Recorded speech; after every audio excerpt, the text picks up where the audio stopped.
Hi, everybody. My name's Evan. I'm the events manager for Booksmith in San Francisco.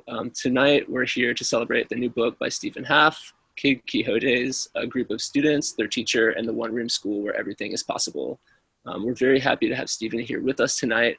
With him in conversation is Sarah Stillman. Sarah is a staff writer at The New Yorker. She covers immigration, criminal justice, and more. She teaches journalism at Yale University and served as the founding director of Columbia Journalism School's Global Migration Project, producing team investigations into refugee and migration policy.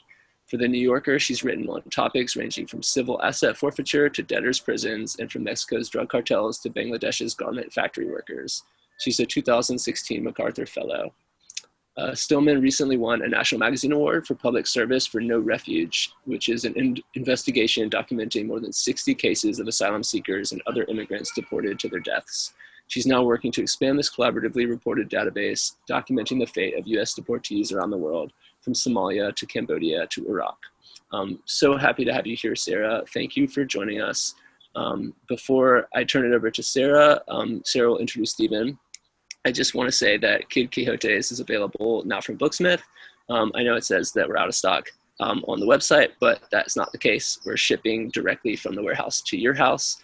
I'll drop the link in the comments. Also, I hope in the comments, if you have any questions at all throughout the event, please add them in the comments, and we'll do a Q&A at the end of the program. So with that, I'll turn it over to Sarah.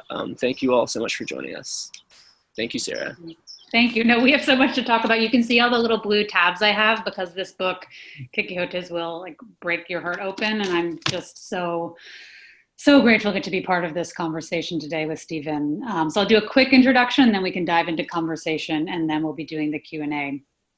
So Stephen Haff is the founder of Still Waters in a Storm, which is this truly exceptional one-room schoolhouse in Bushwick, Brooklyn, that you're going to learn a lot more about today.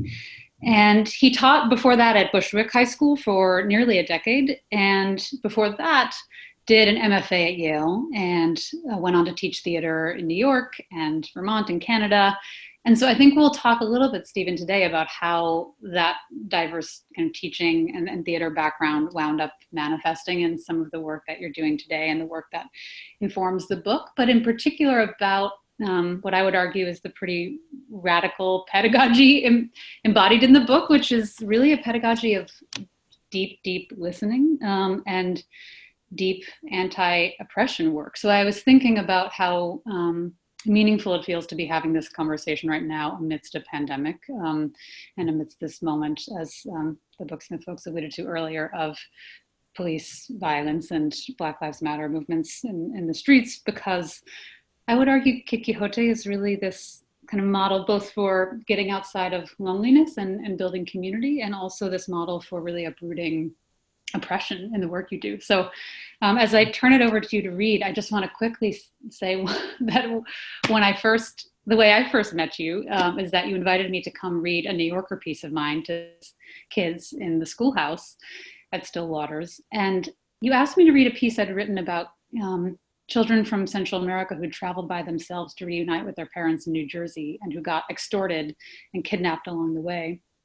And I thought it seemed like a little intense material to be reading to a group of kids who are, I think you said between ages of maybe 7 and 17, something like that. But you said no, like I said, do I have to censor this passage, or do I have to like retailer the material so it'll be fit for these kids? And you said, actually, like, we're here because we talk about the serious stuff of life. So that's what we're here to talk about tonight. You take these kids seriously, and it's all woven together in the book in a way that's pretty profound. So I want to turn it over to you to read to us a bit from the book, and then we'll get to start conversing.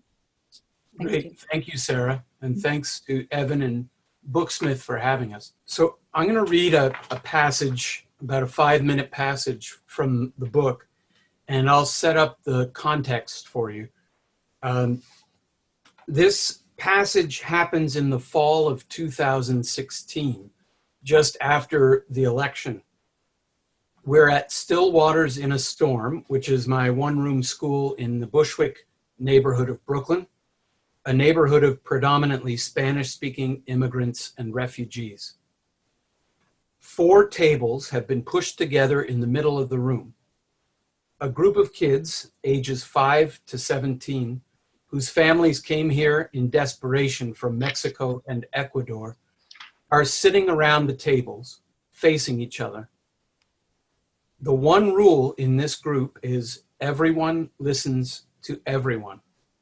5-year-olds listen to 17-year-olds, and 17-year-olds listen to 5-year-olds. Our ritual is the same in English, Spanish, and even Latin. Each person writes, then reads out loud as everyone listens.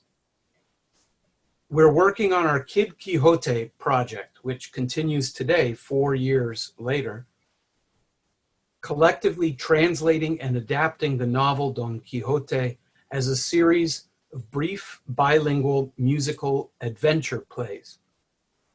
The kids are reimagining the story of a delusional old man seeking adventures in Spain 400 years ago as the stories of these children here in this neighborhood right now.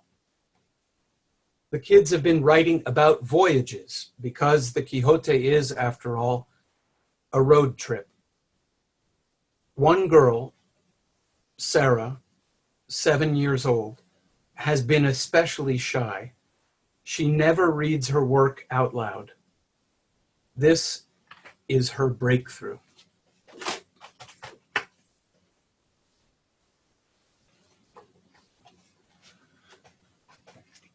The only child not to read is Sarah.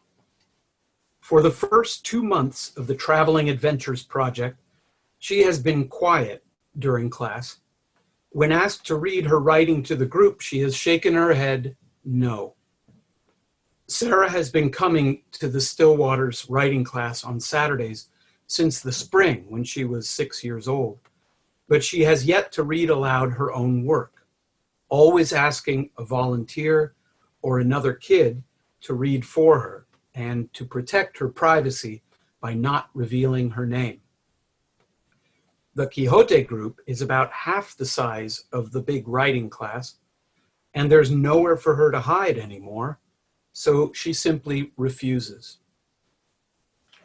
Then one day in private, during a break, Sarah informs me that at her school, as she says, they're kind of rough on people.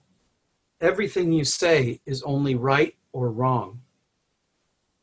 She tells me that she sits at her desk in class, never moves, and never says anything. The school sent a social worker to inspect the house and interview her parents. The social worker asked if there is violence at home, but there isn't any. Sarah is just hiding, holding her mother's leg when faced with a stranger, or hanging onto her desk in class. At school, she doesn't know what is coming next. Play is not allowed. A vague threat of punishment for being wrong fills the air like humidity, and in her innocence, she is afraid. How do I help Sarah to be brave? I don't want to force her to read to the group. That could inflict trauma. I remember a story my paternal grandfather, Papa, once told me, a story that guides my teaching and illuminates this problem. At age 10, in 1917, he had won a bamboo fishing pole in a small-town raffle, way up in the mountains of northern Idaho. His father told him he would need to wrap the pole in thread, an intricate procedure requiring great patience. His father said that he himself needed to rewrap his own pole, too. So they sat side by side on the porch and wound thread around their bamboo poles. My grandfather added at the end of the story that looking back, he suspected that his father didn't really need to rewrap his own fishing pole. Today, remembering Papa's side-by-side education and my father's tendency, as long as I can remember, to read whatever book I happen to be reading so we can think side by side, I sit next to Sarah as we write, And when it's my turn, I read to the group, showing her the way by making myself vulnerable. I read, "There was a time when I thought nobody loved me. I called the city's phone number for depression. A woman answered and said her name was Sarah.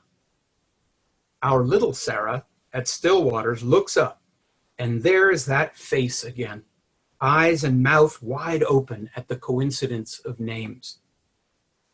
She asked how she could help me," I read on, "and I began to cry. My mother had raised me to cry, telling me that whenever I needed to, I could let the tears fall and keep going until whatever was stopping me was washed away. And I couldn't stop crying for a long, long time. I cried so hard I choked and gagged and coughed and boogers came out of my nose. The word boogers makes the kids laugh. But that grown-up Sarah did not hang up the phone. I kept repeating, 'Nobody loves me.' 2 hours of conversation later, after telling that grown-up Sarah that I had not left my apartment for days, eating only boiled eggs and saltine crackers and food left outside my door by friends I would not allow to enter, I agreed to go to the hospital. At the hospital, the psychiatrist, Heather, after listening to me for a long time, I don't tell the kids about the bandage on my wrist, told me she would rather have 2 broken legs than have what I had inside me. She promised me that I would feel better, but I would need to work very hard for a long time with the help of a therapist to understand my story. And she was right.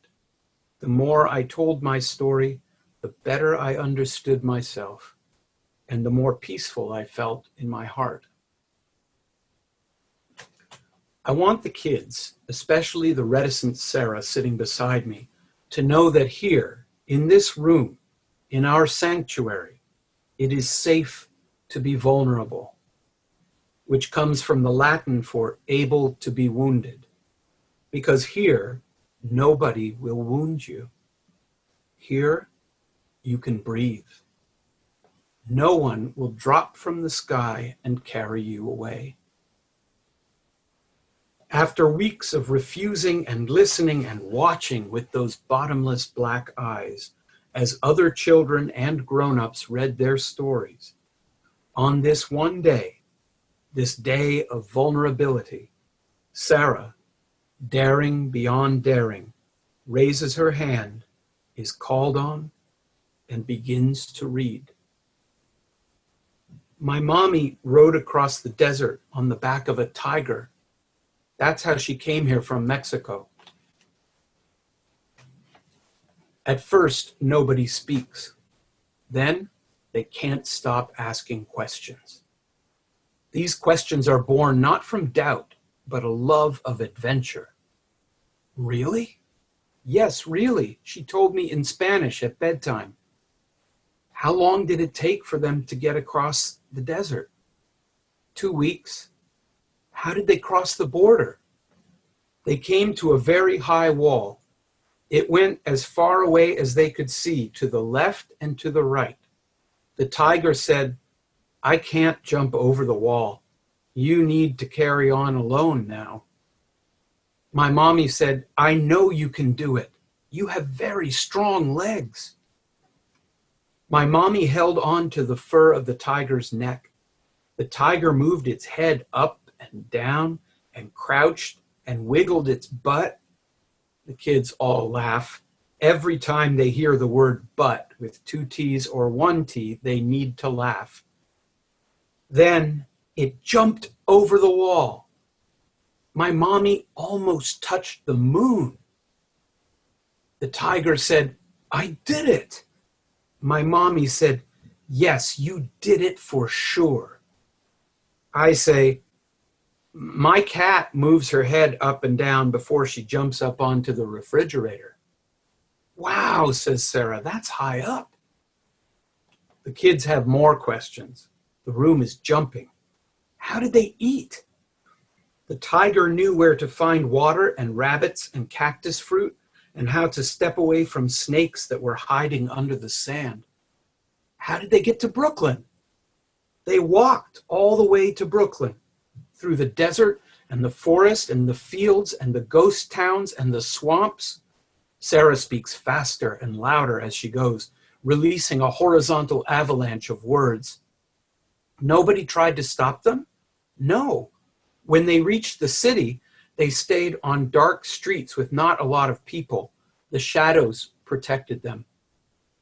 Nobody saw the tiger? Yes, strangers noticed the tiger and they were afraid. So they called animal control. The tiger fought back, she says, rising up a little bit from her chair. With its mighty paws and long, sharp teeth, but there were too many animal control humans with nets and ropes and a dart that made the tiger sleep. My mommy said, bye, and she cried.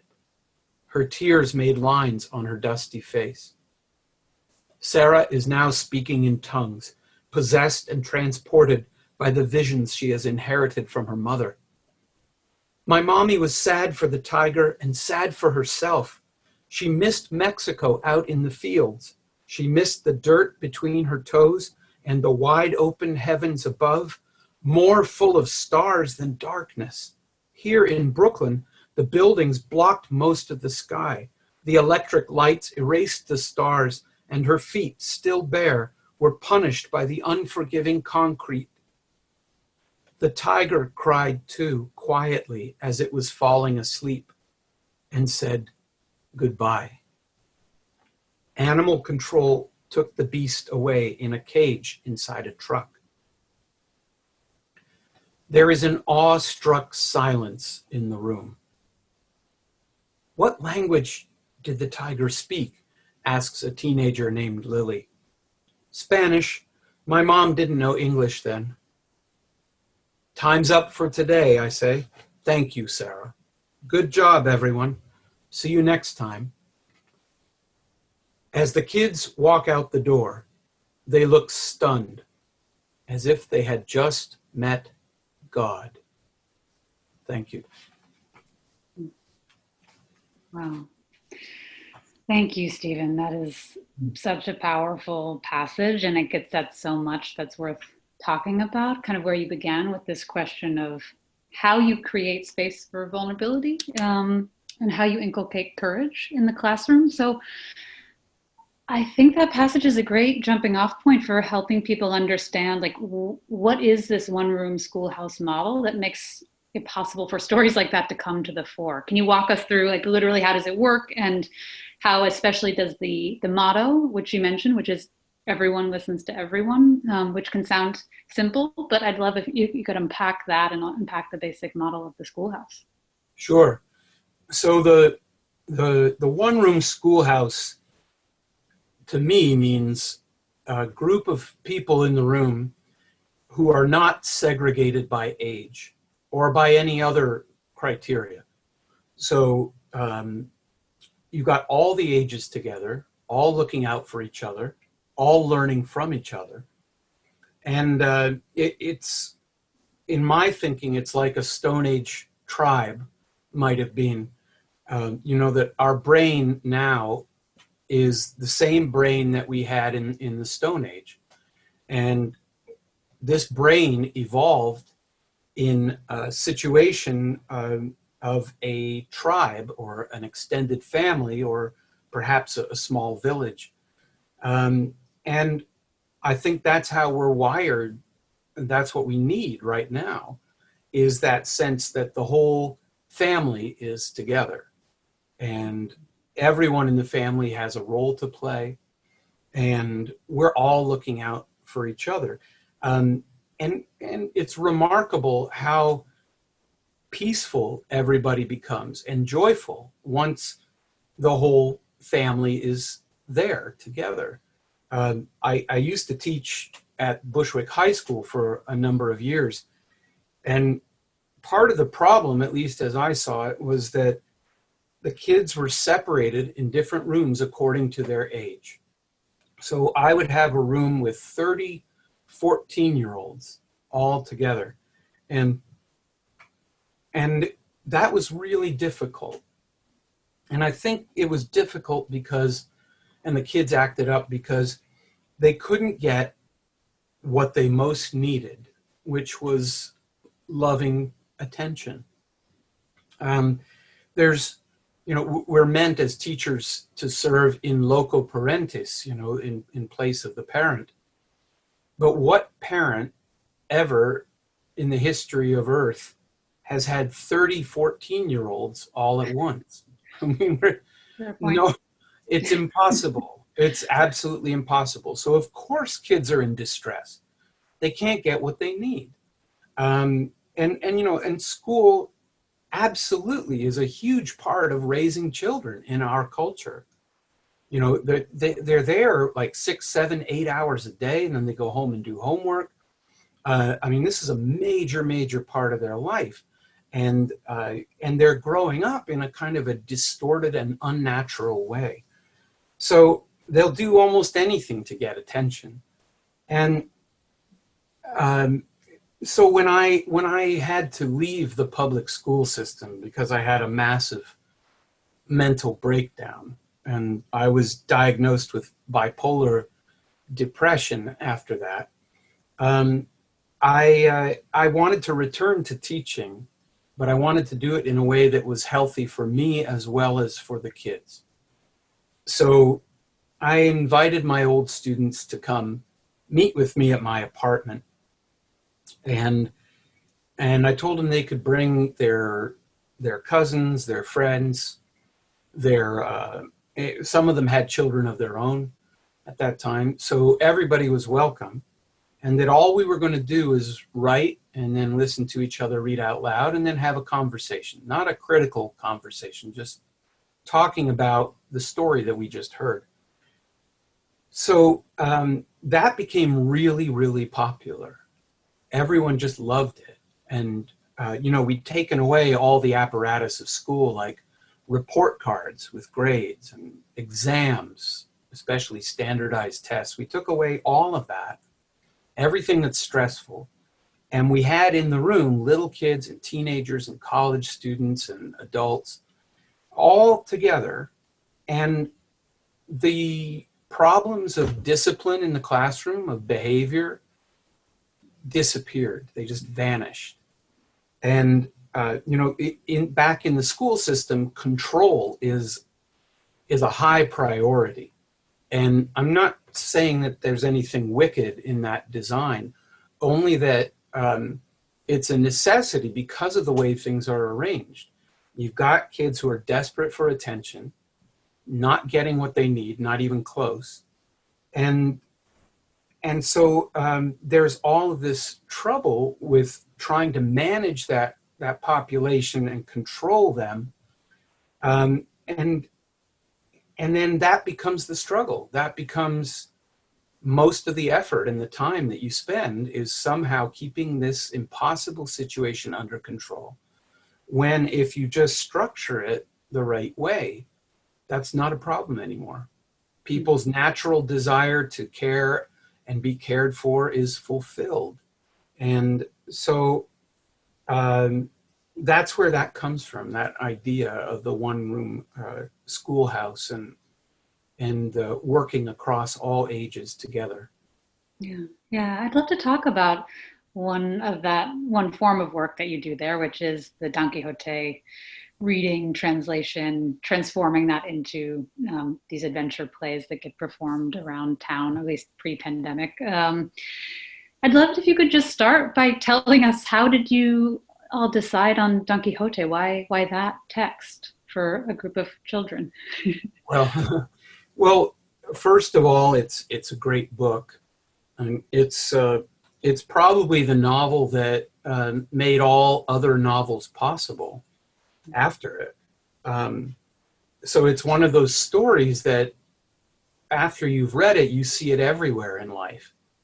You see it on TV, you see it on the streets, you read it in every book you read. So it's one of those handful of books that does that, that illuminates everything in life. And it's, it's tragic, and it's funny, and it's smart, and it's silly, and beautiful, and disgusting. It's everything that life is. And the most important part of that for kids is funny, because they love to laugh, and they laugh a lot in this class. And they immediately fell in love with Don Quixote and his friend Sancho Panza. They understood that these were opposites who were somehow friends, and they found it very funny from the beginning. I chose a Spanish book. Chose to have us translate a book from Spanish into English because it provides common ground between me and the kids and their families. I didn't speak Spanish at the beginning of this project. And then as we worked together, the kids and their parents were teaching me. So that was a great gift they've given to me, that now I can have a conversation in Spanish. But I wanted to find something that would allow everyone in the room to be an expert in some way. You know, like there's this old model in education that says that children are empty vessels waiting to be filled with knowledge. And what that does is turn the teacher into a delivery system for data, and it turns the kids into just vacant space, which they are not. You know, they have their own thoughts. They have their knowledge, their experiences, their points of view, their sense of humor. They are full. They're full. I mean, and at the same time, they have a great eagerness to learn more. So I wanted us to do something together, side by side, just like in the passage I read, where, okay, I don't know Spanish as well as they know Spanish, so they can help me with that. I can help them with their reading and writing in English. I can help them with making choices about which words they want to use in their translation. And also I could bring to them my experience, my training, my professional experience in theater, as we turn this translation into a play, a bilingual musical play. So I have an education to offer them, and they have an education to offer me. So as a group, we work together, and everything is a collective creation, and we argue and debate and push each other until we reach consensus on every word, every lyric, every note, every line of dialogue, every translation choice, until we reach consensus. And whenever we get lost in the process, we just remember to go back to our one rule, our one algorithm for working together, which is everyone listens to everyone. And that always restores perspective and gets us back on track. Yeah, I love that. Maybe we can keep talking about that methodology when it comes to how the kids actually would write these songs for the plays. Because having gotten to watch them around the table with that, it's a pretty unique process. And in the book, you talk about the rescuing song, for instance. So maybe you could talk us through, after the election of Donald Trump, like how that song got birthed and what the process was. Yeah. Right. So right after the election, of course, everybody was stunned. We were sitting around the room together, ready to start, but nobody could talk because we were too upset. But finally, when we did decide to speak, we decided that we wanted to make the first song we wrote together be about the journeys of immigrants and the troubles they face, because those are the stories of the children's own families. They all, just like Sarah's story from her mother about riding a tiger across the border, they all have stories, and those stories are a big part of who they are. So we decided that that would be our first song. It would be all about a journey to this country and the struggles along the way. So the way we did that, we would alternate brainstorming and writing. Each person would do extensive personal writing about the stories they've been told by their parents and their own impressions and what they see on the news. and the feelings and the fears and the desires that they have. So they would write. And then we would take turns listening to each person reading their writing out loud. And then we would respond by asking questions to understand better what each person was trying to say. And then people would choose sentences or ideas that they thought could work in a song, and ideas that moved them. And so they would do that, and then we would write out all those ideas that we had pulled from each other's writing. And then there were various ways of moving on from that. Like we would make a list of the most important words that we had heard that day that tell the story. So just a list of words, not even in sentences. And then we would say, well, the most important words are probably the ones that we want to showcase in the song. So we want those to be often the last word or phrase of a line in the song, of a lyric. And so we made those lists, and then we started constructing sentences that would end in one of those important words. And then we would try to rhyme those words, the last word, and come up with a sentence that would end with that rhyming word, and so on. So everything is built from the personal experiences and feelings and questions that the kids had, and then their practice of listening to each other and evaluating not what is best, like not saying, oh, that's such a great story you wrote, or you're a great writer, or none of that. Just listening to what the story is and saying, I think this part would be really powerful in a song. So it's not like evaluations you get in school where a teacher might read something and say, good work, and put an A or a B at the top of it and give it back to you. There's no such conversation here. Here it's all about how can we as a group tell our story and make everyone in the group feel like it's their story. So that's the challenge of adapting a 400-year-old novel. And it's also the challenge of making sure that everyone's story is not only respected and recognized, but celebrated. Yeah, maybe we could talk through one more example, which is actually one of the times that I visited Stillwater's. I got there and there was, you had a book about suicide, an adult book, Kay Jamison's book about suicide on the table. And the kids started diving into a really difficult passage of Don Quixote about a man who commits suicide allegedly because this woman wouldn't fall in love with him, if I have that right, a shepherdess named, was it Mariella? What is her name? Marcella. Marcella, right. And then you write in the book about the song that emerged from the kids reacting to that very serious scene in the.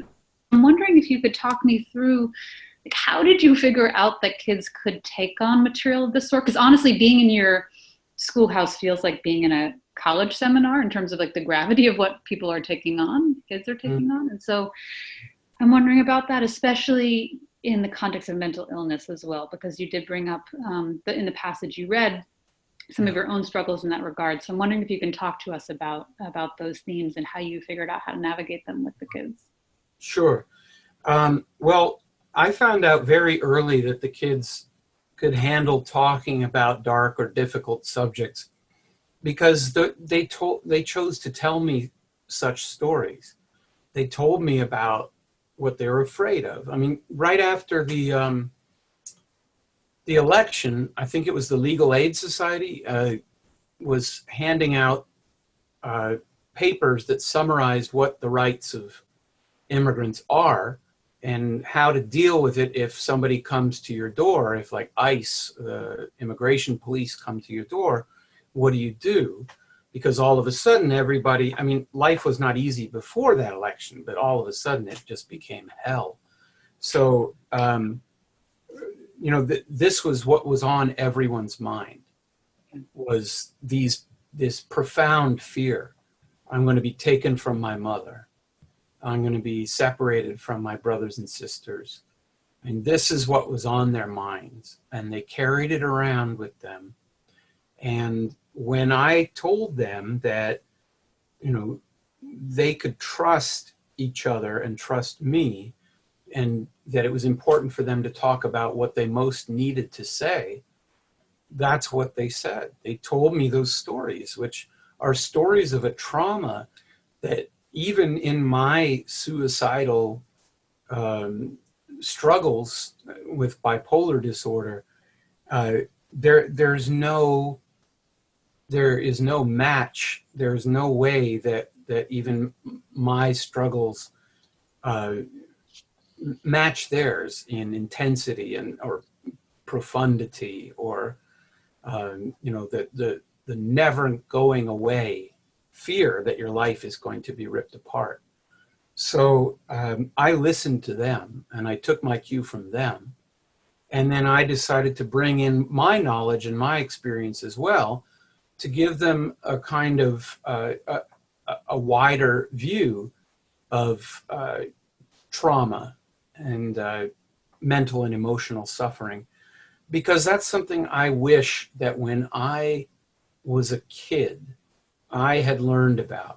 Because then later in life, when my own mental illness, you know, which I had inherited, it runs in my family, when that opened up, I had no idea what was going on. And I really wished I had known. And I wished that I had had strategies for dealing with depression. And you know, depression can be triggered, it can be the result of a genetic predisposition, but it can also be something that happens after a traumatic experience. So I wanted the kids to have a perspective, to know that this is something that they're not going through alone. And it's something people have gone through and are going through and will go through. And it might visit them again in their lives. And you know, pretty much for sure, they or someone they know will have such an experience at some point.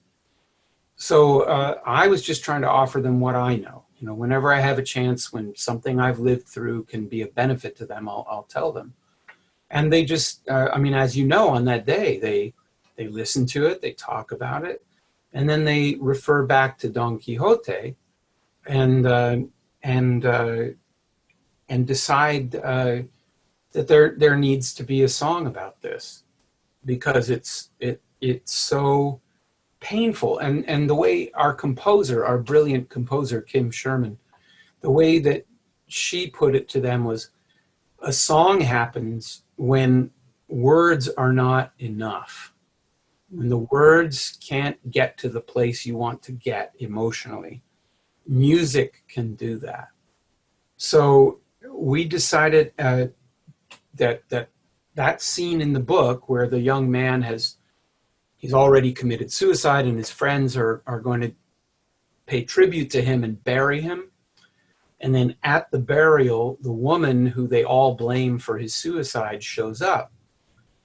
And she gives a speech that is astonishing, especially for its day, written by a man, where she straightens out all the men, the boys, telling them that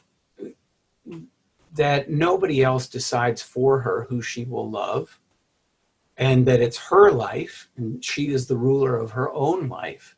She makes her own choices. So then the kids got the idea that they could take this scene, they could take the idea of the suicide, which of course is terribly sad, and then the story of the woman who is saying, wait, you don't get to beat up on me, you don't get to blame me. You know, I never promised him anything, and that has nothing to do with me. I do not accept the blame. And so we put those two songs one after the other, just to show the wide range of understanding that the kids have about all of this, that even though the reaction of the boys was irrational and misogynist, that there was still compassion for for not just the broken heart, but the broken mind that would go towards suicide. And that also at the same time, it was possible to hold two ideas in your heart at once.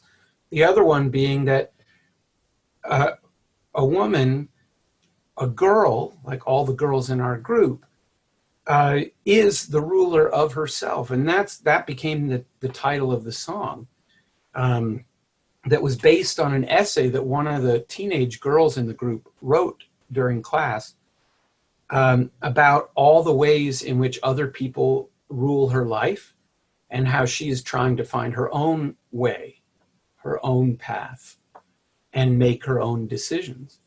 So that's an example of the amazing complexity that the kids can entertain in their minds. They can hold these ideas together and say, yes, these are part of the same story, and we can feel compassion for everyone involved. Yeah, that's beautiful. I like that the song starts, I want to love who I love, right? Yeah. And there's so much they get through in that song. I have many other questions. I also want to flag for everybody that we want to hear your questions, and we're going to turn to those in a moment. We have a really good question from Readeropolis. And that question is, what is the most important lesson you've learned through adapting Don Quixote with the kids? Well, I would say the greatest gift that I have received, or one of the greatest, is learning Spanish.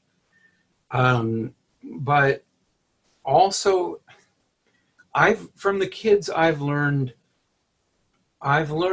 resilience, and especially resilience through laughter, because they're able to do all of this. And the scene I just described with the suicide and the feminist anthem was actually at the same time very funny, without trivializing the seriousness of the issues. The kids are always able to find a funny side. And like I say, it does not trivialize or dismiss the seriousness of what they're talking about. But somehow, just like the novel Don Quixote, it manages to be serious and funny. Like you're laughing at their antics, but at the same time you realize there is deep and real tragedy underneath it all. So I've learned from the kids how to live with both, from the kids and the novel, how to say, well, life is both of these things. Life is heartbreak and tragedy and loss and fear. And it's also really funny and stupid, and you have to laugh. So yeah. I think combining Quixote and the kids, that's been a great blessing for me. That's what I've learned from them. Yeah. I'm partly laughing because I'm remembering from that particular day, after translating this discussion about suicide, there was a long debate between the kids about who had gone number 2 in the bathroom, and it was like 15-minute giggle session. So it is the ability to weave between that debate and the gravity of the question of suicide is the example. And also, kids, I was going to expand on that idea that kids need to be kids, Yeah. In school, there's precious little joy. And one of the things that in my education and also in what I've observed of education, you almost never hear teachers say something like, oh, reading is such a great pleasure. I love it. I love it so much. They tell kids to stay in school and keep reading. Reading is good for you. Mainly because when you'll be able to go to college. If you read, you'll go to college. And then when you graduate college, you can get a good job.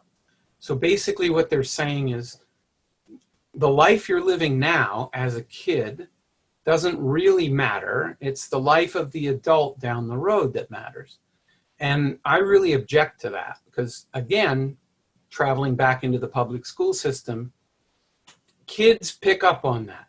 And they know that what you are pushing, or what the system is pushing, is a kind of grim determination to survive tasks that mean nothing to them in order to have a job that may pay more than another job 20 years from now. So what happens to their childhood? And so when they're in class, we're taking on major literature, profound literature, and talking about serious, difficult things that they need to understand in their lives. At the same time, the weave through it all is this sense of humor of the kids and their love of play. So they play soccer in the classroom. They run around on the sidewalk outside. You know, it's a storefront, and they just run around out there like crazy. They love playing. They love hanging out with each other and laughing. And then in class, they love playing with ideas and words in the same way. They can't get enough of coming up with alternate ways of expressing something. You know, once they get going and they catch fire, the synonyms and related words when we're debating a point of translation, they love it. They're laughing while they're doing it. They're laughing at how many words they can come up with and who can come up with the funniest ones. So it's all play. And then going back to the question from the audience about Don Quixote. Don Quixote is a story about two people playing pretend. So Quixote and Sancho are going on these adventures where they pretend, at least Quixote pretends, that a windmill is a giant, and that sheep are soldiers, and they're using their imagination and they're playing the way kids love to do. I know the kids at Stillwater's, one of their favorite games during a break is to set up a classroom and then pretend they have their own school, which they actually do with me. But then they take different parts and they spend the whole break acting, pretending they're teachers and students. And, so Don Quixote is perfect for them because it's all about playing by using your imagination. And that's something, imagination then, it's not only, oops. You still there, Sarah? Yeah, I'm still there. Okay. Yeah, something on my screen. So the kids, I lost my train of thought. You're talking about imagination, just the imagination, all the generative nature of teaching them. Yeah, right. They love to do it just for the fun of it. But also the great thing they're learning at the same time is that you can use your imagination in order to learn compassion. So if you read a book, you use your imagination to understand the thoughts and feelings and experiences of the characters in the book. And if you are writing a story like they're doing together, you have to constantly be checking in with the characters you've created to ask how they feel in that moment. So when you're doing that, you are rehearsing for compassion in real life. Every game that kids play is some kind of rehearsal for real life. So this activity, in which imagination is front and center, is practice for them to become compassionate people. So when on the news they see people holding up signs that say Black Lives Matter, they know, not only because they have similar experiences, as Hispanic people, as undocumented immigrants, they're brutalized by rhetoric and physical violence. But also because they can put themselves with their imagination in the position of the person who's suffering. And at the same time, they don't want that person to suffer. And there you have compassion. Yeah. I'd love for other folks to raise their questions. We're so curious to hear from you and what you have to say. So I'm going to read one from Cynthia Fitzgerald, and others feel free to chime in with your questions. We've got about 10 minutes for that. So the question from Cynthia is, did the kids ask you to read more books, and do you still keep in touch with any of the kids? Oh, yes. So we've read a number of books along the way while working on this Quixote project. For example, well, we read a short story by Borges called The Library of Babel. And we adapted that story, and that's now a scene in the show, where in our scene the books sing. You pull a book off the shelf and it sings its song to you. And then we're always reading, if not entire books, parts of books that in some way relate to what we're writing. And then this summer we're going to start a project in Latin, because I've taught the kids Latin in the past and they love it. They're crazy for it. Yeah, they awesome. go, yeah, they go like berserk with joy because they can't wait to solve the puzzle that is a sentence in Latin. They love that challenge. And as native speakers of Spanish, they have a real advantage that way, because Spanish is almost a dialect of Latin. So in this summer, we're going to do a project where we're going to read the Aeneid by Virgil, and in Latin. And as we read it, it's going to inspire the kids to write their own personal stories. And the reason I chose that book, of course, it's a classic, it's a great work of art, but it's also a story about refugees. It takes place after the Trojan War, and the Trojans lose to the Greeks, and they have to leave their homeland. So they pile into sailing ships and sail the seas looking for their new home. And so I think it suits us as a group. And we're having a crisis at the moment because the pandemic has forced us out of our classroom and onto Zoom. And of course, Zoom is a blessing in many ways, but it can also it can be a terribly lonely medium as well. And we really miss the gatherings where we would have these ideas like we've been talking about, and the sparks just fly. The kids are like really catching fire off each other and generating an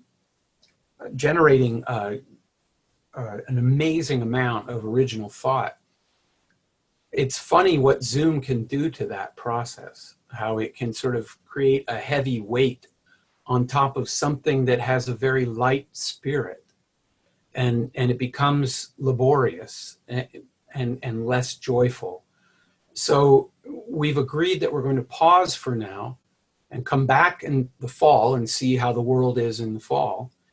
And in the meantime, we're going to be reading the Aeneid and then writing extended personal stories about this search for a home, because we can't go to our home and we're having to give it up because we can't pay rent on a classroom that we're not using. I can repurpose that money to save up for our future home, wherever that is, just like the Trojans would eventually found Rome. So where is our Rome? We don't know yet. And our sailing ship is Zoom. That's how we all stay together during this. So, we're, and also I can repurpose that money to help the families of the kids, because they are not eligible for the federal stimulus checks, the relief money that everyone else can receive. So, I'm using that money for that purpose as well, to help them survive a difficult time. Yeah, I think as we wait for any final questions, I hope you don't underestimate all the work that you all are doing on Zoom, because I wanted to share one little thing that one of the kids, Jennifer, had said on one of the recent Zoom sessions, because it has been like my mantra carrying this moment through the pandemic. And if you wanted to share anything else about kind of what it's been like in this both pandemic moment and moment of collective action and protest around race. I know you have talked with the kids about that, but I'll just share quickly from Jennifer, one of the girls in Stillwater's. I think you had given us a prompt, which was write about a moment you felt uncertain, and you were helping the kids imagine how they can navigate this moment of uncertainty. And Jennifer wrote this really quick little story that I wanted to share, which was, she said, I wrote a story about a bird. The bird noticed there was no one in sight. He thought everyone was dead. Then he heard from his other bird friend, the humans are stuck inside their houses and they can't come out until their souls are healed. And that's just been running in my head on loop throughout all of this. We can't come out until our souls are healed. So if there's anything else you want, we've got actually one more question. Do you mind if we turn to one more question, and then I want to leave it open to you to share anything else you wanted to share about this moment or about the amazing book that you all must read, because we've only cracked the surface of the stories that are told in here, and you'll really get to see how it all plays out through the scenes and through the kids and through the songs. But this last question from Reader Opolis is, was there anything you found particularly challenging about turning your classroom experience into a book? Such a good question. Yes. I would say that the classroom scenes were the ones that that posed the greatest challenge, because I wanted people to feel what it's like to be in that room with the kids, to feel like you can sit next to them and hear those profound poetic thoughts like Sarah just read. And I wanted people to have that experience, because we just have one room in Brooklyn.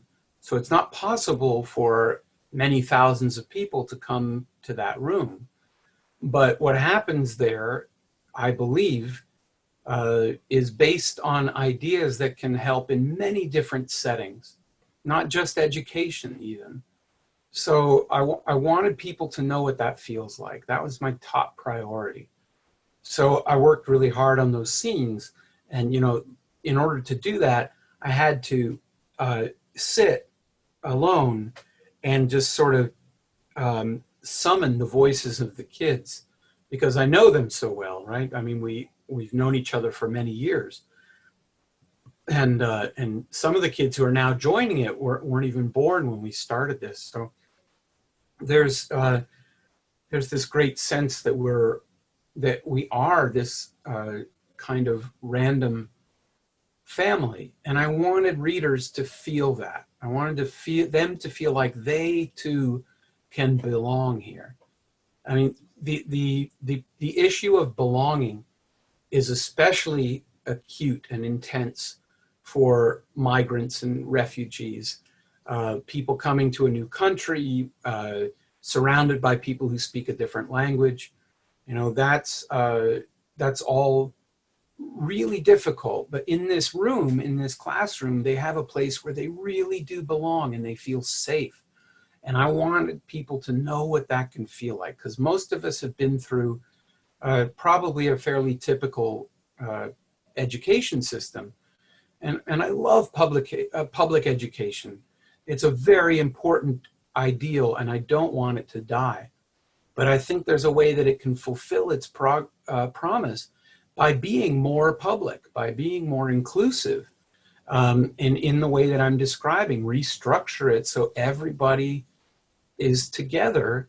And you know, I think that when people experience it, and I think they can through the book, then they might understand why it matters so much to us, and how it could help in other situations. And I've been thinking, you know, over the last while, when all of the protests have been happening around the world about police violence and racial injustice, I come back to the one simple rule, the algorithm for interacting in a group, and I believe it applies to any setting, and that's everyone listens to everyone. Not everyone gathers to listen to one person, but to have the discipline and the devotion and the patience to stop and listen to each person, because as my father, a mathematician, always told me, every person is a special case. In mathematics, you have certain rules or axioms, certain general truths, and then you have special cases, which are exceptions to those rules. And my dad always told me that every person is a special case. You got to be very careful of grouping people and saying, these are this type of person or that type of person. No, no, no, no, no. It's this person and this person and this person. Individual special cases. So when I say everyone listens to everyone, I mean everyone. And I think the implications of this, whether it's in education, business, politics, whatever setting, whatever the goal, that it forces us to ask about the structure of what we do and to build into that structure this egalitarian ideal. Well, that's such a good place for us to end, because I really do feel like this is a book filled with special cases, and really all of you out there who have listened so thoughtfully, we're really grateful that you joined us here. We're grateful for your questions, and we're grateful that you'll take the time to go to Booksmith's website and purchase this book. Evan, thank you so much for organizing this. And Yes. really, it's an incredibly special book that in this moment, and really in any moment, is going to teach so much about how we use the special case to open up on the kind of reality we need to make for ourselves here. So grateful that I got to be part of this conversation. I'll turn it over to you all to close out. Yeah, Thank you. Oh, thank you both. Thank you, Sarah. This has been wonderful, and Stephen, thank you so much, and congratulations again on the book. I wish that I'd had more teachers like you when I was coming through the system. I feel like this is the kind of education that I had been hoping to have.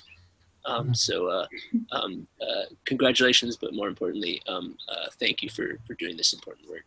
Oh, thank you. You're welcome. So the book is Kid Quixotes by Stephen Haff. You can order from our website, booksmith.com, and we'll ship it right to you. The link is in the comments. I want to thank everybody for joining us. I hope we can all meet in person sometime soon. In the meantime, please take care and stay well. And have a good night. Thank you all. Thanks. Bye, Stephen. everyone. Thank you, Evan. Bye. Take Thank care. you, Sarah. Bye, Evan. Bye.